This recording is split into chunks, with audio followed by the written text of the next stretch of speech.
Hey, what's good with y'all, man? It's your boy 10 Toes. And today, I want to talk about something that I've been hearing more and more recently. And it has to do with people are saying streamers are the new age rappers, implying that these streamers are living the luxurious lifestyle that these rappers strive for. And while that is kind of true, I would say it's more like the top 2-3% streamers that are actually doing better than some mainstream rappers. But regardless, because this, streamers and rappers collabing is the new age Nickelodeon crossover episodes. Although, with these streamers being more popular than some rappers nowadays, it's become obvious this is becoming a way for rappers to either get a bag, promote their upcoming music, or try to revive their career. And while yes, a lot of these rapper-streamer collabs are hilarious and all over social media generating millions of views, it's quickly gonna become oversaturated and forced. And while some rappers and streamers have a real bond or a friendship, it seems to me a lot of these rappers are dabbling in the streamer world in replacement of interviews, which is saying that this is basically becoming a part of their press run, which would make total sense that it's gonna seem forced, cause we know rappers already hate doing interviews as it is. And while some rappers maybe texted Kai or Aiden, I will guarantee you, a lot of them had managers behind the scenes who just set it up and said, hey yo, little baby, you're going on Kai's stream today. And I'm warning y'all now, this way of marketing for rappers is gonna become more and more inorganic throughout these next few years. And although streamers and rappers collabing just recently started and is a new age form of content, there has already been plenty of streams where the rappers and streamers just did not mix.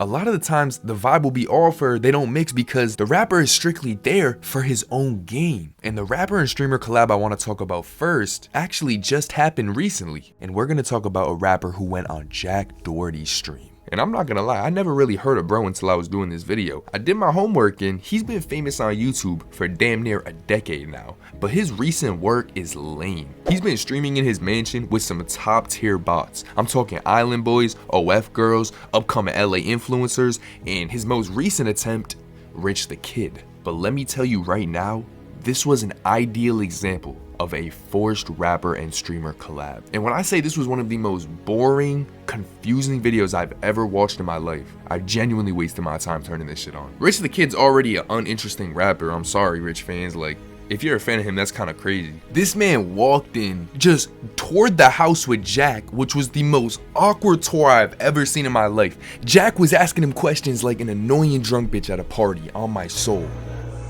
How rich is Rich the Kid?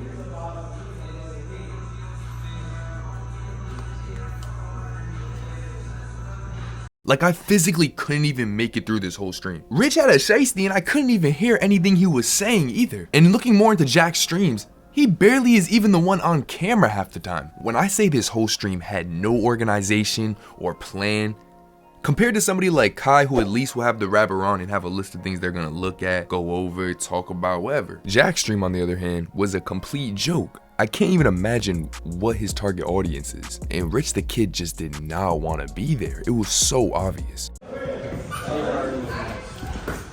I have an L room? Cool. What would you do differently? Look at my Richard Mill carpet. You like it? Here you go. Thank you. You smoke too, man? Nah, it's just there for decoration. I don't do any of that. I support the kids and shit. I'm with them. It's said that Jack paid anywhere from 20 to 60K to go on this stream. You know, some people are saying 20, some people are saying 60. You know, it was probably 20. And knowing that and watching how he came in and out, I'm sure he just wanted to get a quick bag, promote his already dead music career and his upcoming album, and leave. That's exactly what he did, and it was a mess. Now, this is just the start for this new form of content. You guys are saying, oh, these streamers and rappers are the same level now, and this is what's about to come with it. Some uninterested ass rappers trying to get some clout. Now, not a lot can compare to getting scammed by a rapper, but honestly, Jack winging the whole stream and having nothing to talk about with Rich was actually better for content than some of these other rappers who collab with streamers. And everybody I'm about to name, I'm not saying they were clout chasing, but they were definitely just on the stream because the streamer has some clout and they knew they would get a little bit of hype from it. Now, the one I'm gonna talk about next, people might not remember. It didn't really create any viral clips or bad blood, but it was simply just a forced interview. And what I'm talking about is the Aiden and Lil Yachty stream. This stream was in a very interesting and relevant time in Aiden's career. He was having multiple rappers on stream a week, was the hottest topic in the streamer world, and just everybody was tapped in with Aiden at the time. So you would think that Yachty's gonna fit in perfect. Well, no. Yachty's energy was off. And while at first I thought he was just maybe like not in a good mood, or maybe he was off that drink, because he said he's 10 months clean. Maybe he was sipping and just faded. But I did a little more homework, and there was a reason for Yachty acting how he acted. Because the same time Yachty was on his stream, earlier that same week, Polo G had a little beef spark up with Aiden. That sounds funny just saying, but I'm serious. And it was basically all about just Aiden making sus jokes around him. He wasn't rocking with it. You know, he's from the rack. He ain't messing with that shit. Now, what does this have to do with Lil Yachty? Well, Polo being a new gen rap star, literally, people were hating on Aiden OD at the time. They were calling him corny, a grown man, soft. You know, Polo G's a street rapper, so his fan base is a little different than Aiden, so you know he was under attack. And because Yachty didn't want to come off too soft and friendly and like he's all with that such shit, cause you got a whole army of Polo G fans who are saying, yo, this dude's lame. If Yachty's rocking too heavy with him, he'll come off lame as well. And if you're thinking, that's Lil Yachty, he doesn't care what people think, he paints his nails. This was before Yachty hopped on the feminine agenda wave. You know, this was back when he was still trying to be street. He was hanging with all the Detroit rappers because nobody in Atlanta respected him. Matter of fact, this whole stream was publicity for his Michigan boat tape that dropped like 3 or 4 days after the Aiden stream. So of course he's not gonna want to come off all friendly and fruity. Come on. You know what they say, right? Big feet, big. Yeah, anyways. So 90K, shout out to the 90,000, bro. 90,000 in 13 minutes. I've never done that before. Okay. When we get to 100K, I like to do.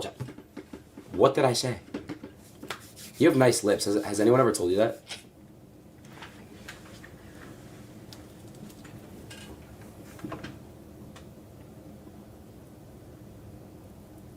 What are you doing on your phone right now?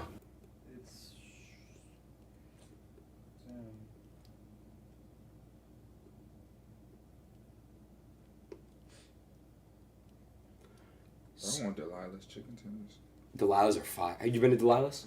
Or he was genuinely annoyed with all that sus shit. And based on how he acts in other interviews and with other streamers, it was clear for whatever reason, Lil Yachty was not rocking with Aiden. Meanwhile, if somebody like Drake started talking to him like that, he would start doing backflips on Drake shit because he rides Drake. But that's for another video. And this whole interview was genuinely awkward. Yachty wasn't really being himself. And I remember thinking this at the time when watching it. And this was like 2 years ago. And towards the end, they eventually caught a little vibe, but I had to go back and watch it because I'm not about to just watch two men small talk. That's me. I'm not about to watch that. And I can say confidently, Lil Yachty was strictly there for his own gain. He had no interest in talking to Aiden. Which, like I said, maybe that's not the artist's fault because they just went on this thinking it's all for promotion. It's the same as an interview. I just gotta go and be in front of the camera for an hour and then I get to leave. Rather than somebody like Offset who did a 24-hour stream with Kai, which although was for promo, it captured what a true crossover episode should be like. I don't want to see a rapper and a streamer's got to carry the convo. This shit shouldn't be forced. If it's forced, it's for somebody's gain, and I ain't messing with it because it's inorganic. And I know deep down everything they all do is for gain, popularity, numbers. But with rappers like 21 Savage and Kai, or Tory Lanez and Aiden, or Lucky and Bruce, you know, there's a lot of rappers who have genuine bonds with these streamers, and I think that's what it's all about. It's not about,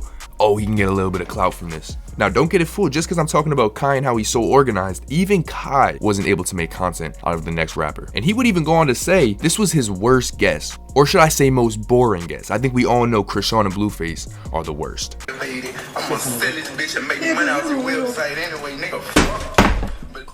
My bad, Chad. Oh, wait, you put a hole in my wall. You rich, you can fix it. The most awkward and the most weird. No, and not. I know he. Like worst, like the one I had high hopes for, but then it ended up being my hopes was Lil Baby. Now, Lil Baby. I remember turning this on because I was so excited that he was gonna sit down and talk to Lil Baby. This is Kai. This is somebody who's our age. He's gonna ask him interesting questions that all these older people forget to ask. But that's not how it went because my boy Lil Baby was smacked. I knew the second he walked in, that man was faded. I know he'd be smoking that exotic. And truthfully, he wanted nothing to do with the stream. I'm not even lying. Watch it back. It's like a father spending time with his son, but that father's overworked. He don't even feel like being there. So what games you be playing? Grand Theft Auto. Okay. Call of Duty. Okay. You be watching, you got any favorite TV shows and Right now I'm a big fan of R50. You know, Raising Yeah. Yeah, I done told that 50. I told that 50 to put me on power. He be playing. I can see you being on something like that. Yeah, you can see me being on something like that. You feel what I'm saying? If you had a movie, you put me in that shit. Yeah, you be like one of them paid in full. I mean, you know, nigga like, you got a banana, you like, I'm gonna drop a dime on them niggas. Yeah. And He basically would come in and, you know, Kai was holding the convo strong, just trying to keep people entertained. They would react to a few videos, and then he left. There was really no engaging moments, and not that Lil Baby needed the clout. He's a poppin' rapper, but I could tell he went into this just with the mindset of, all right, this is a quick little press run type thing. Like, he's not going on there to really be cool with Kai. And once again, I'm not about to watch two men small talk. Respectfully, I don't care if it's Lil Baby. And if you're thinking, that's Lil Baby, what do you mean you're not about to watch two men small talk? That's Lil Baby. Then you must be new here. Because you should never idolize nobody outside yourself and God. Come on, stop playing. There's nothing anybody could do or accomplish that's out of your reach. Don't let the illusions this world has fool you and change who you are. You're in control of every decision you make, and you have the possibility to put yourself first every day. But are you gonna do it?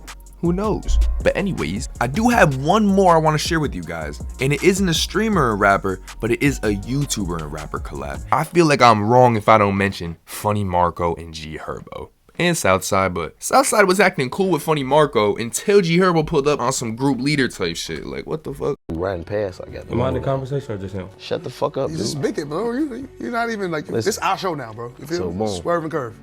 But I'm across with PC Buck, so my son said, hey, he said, I hate that bitch. You don't want to be Buck, so Yeah, shut bro. the fuck up, dude. Yeah, bro. Just shut the Nigga, fuck bro. up and listen. You gonna come back in a minute, bro. We got you, bro. Look, okay, he said, I hate that bitch. Walking off from Cabo Cove, I spent the block. So I said, well, my son said, he hate you. He said, Diddy, I hate that bitch. He said, Diddy, I hate that bitch. Don't count this what he said about Buck. That nigga crazy. All right, we got this. I'm sorry. Come on, what's up, bro? Finish, fucking goofy. Now listen, I'm not about to be the guy who's shocked that G Herbo was being disrespectful. Like, this is G Herbo. This man's from the rack. He be talking about killing. I'm not about to sit here and be like, why would he clown him? He's so mean. And if they were both drunk and friends since the sandbox, then I wouldn't even really say anything, because that type of behavior is acceptable. If you think otherwise, man, you're tripping, bro. I got friends I've known since kindergarten. They'll just call me a pussy. I'm like, bro, what the fuck? But yo, for G Herbo to violate Funny Marco on his own show, nah, that's a L. And that was a very bad look for G Herbo. And overall, this did not mix. You have that Funny Marco dry type humor, and then you have G Herbo's impatient mannerism. Oh my God. I knew it was gonna fail the second G Herbo walked in ready for trouble. And G Herbo has been on Kai's stream, you know, he's been on social media too, just hanging out with people. He's never had that type look to him, so it's clear, you know, him and Funny Marco don't mix. Now, just like I said in the beginning of the video, we're in a time where social media influencers and Twitch streamers, kick streamers, they can reach a higher level than some of these rappers. And because that, we're able to get fire collab videos with our favorite Twitch streamers and rappers. Although with that is gonna come more and more forced content, with the only intention behind it being money. Because a lot of the streamers you guys watch or rappers you listen to have no real positive message or trying to help you guys at all. A lot of these people do just do things for clout. That's all they care about. You should be watching videos that are helping you in the situation you're currently in. And just remember, this is all online. This is not the real world. And you need to prove yourself outside of here before you start bullshitting and have free time on the internet. I'm curious what the next Flunk collab is gonna be. Is Flunk a word? Did I just make that shit up? Or the next failed collab? But it all goes back to my main message. A lot of these people just want content, and sometimes they meet up and they can't even get any out of it. And having to take part in low vibrational activity just to get views, I mean, is that really a W? Comment what y'all think, man. I'm curious. Do you agree that this type of content is gonna get oversaturated due to rappers just trying to get some gain from it? Did I miss any others that didn't mix, man? You guys let me know in the comments. But of course, until then, it's been your boy 10 Toes. Be cool, be yourself, and be patient, man. I'll catch y'all.